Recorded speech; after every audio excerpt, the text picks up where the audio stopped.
నాకు అర్జెంటుగా కొంత డబ్బు కావాలి, ఏం చేయను? అంత దిగులు పడకు రాజు. ఈ రోజుల్లో చాలా లోన్ యాప్స్ డాక్యుమెంట్లు లేకుండా, సెక్యూరిటీ లేకుండానే ఇస్తున్నాయి. ఓ, చాలా బాగుందే.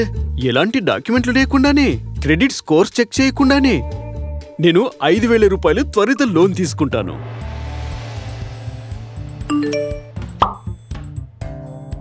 అరే వా, ఇంత తొందరగానా? సార్, మీరు మా వద్ద తీసుకున్న 7,500 రూపాయల లోన్ చెల్లించాల్సి ఉంటుంది. కానీ నేను తీసుకుంది 5,000 రూపాయలే. 7,500 రూపాయలు చాలా ఎక్కువ.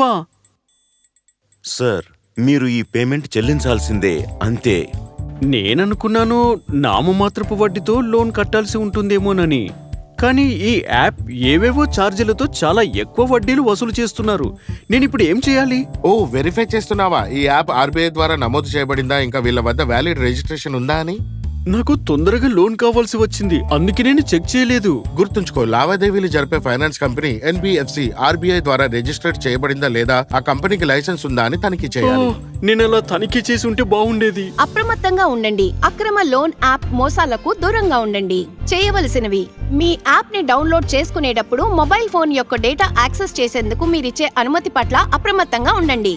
ఏదైనా కంపెనీ ఎన్బిఎఫ్సి అప్లికేషన్ నుండి లోన్ తీసుకునే ముందు rbi.org.in లో ఆర్బీఐ వెబ్సైట్ లో కంపెనీ ఎన్బిఎఫ్సి యొక్క రిజిస్ట్రేషన్ స్థితిని ఎల్లప్పుడూ తనిఖీ చేయండి. నిబంధనలు మరియు షరతులను చదవండి.